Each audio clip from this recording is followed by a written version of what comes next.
E continuiamo a parlare di sport. Il nostro servizio di chiusura a Treviso, beffato a 5 minuti dalla termine contro il Rimini.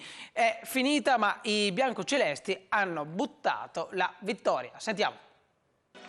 2 volte in vantaggio e 2 volte si è fatto raggiungere. Al termine il Treviso non va oltre il pareggio 2-2 contro il Rimini.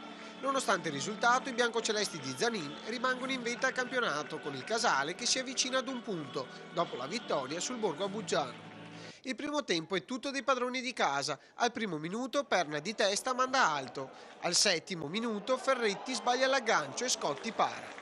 Al 16° Perna prende le misure, sul lancio di Madiotto, parata di Scotti e sulla ribattuta il bomber colpisce il palo.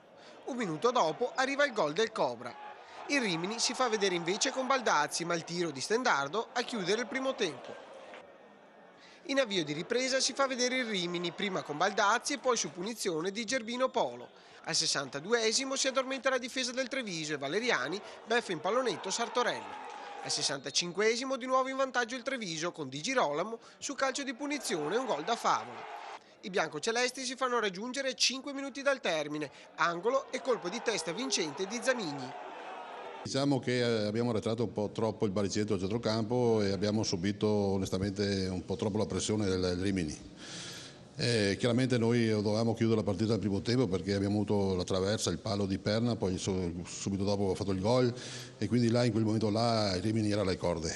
Purtroppo ci siamo così un attimino adagiati, abbiamo rallentato un po' il gioco e chiaramente poi di fronte avevamo una signora squadra che ha fatto la sua partita e alla fine ha meritato il pareggio. Per il risultato, per come è stata condotta la gara sia da parte di noi che dagli avversari, devo dire che un punto ci può anche stare. Diciamo che abbiamo guadagnato un punto sulle terze, quindi siamo anche felici per questo e continuiamo a lavorare per la prossima.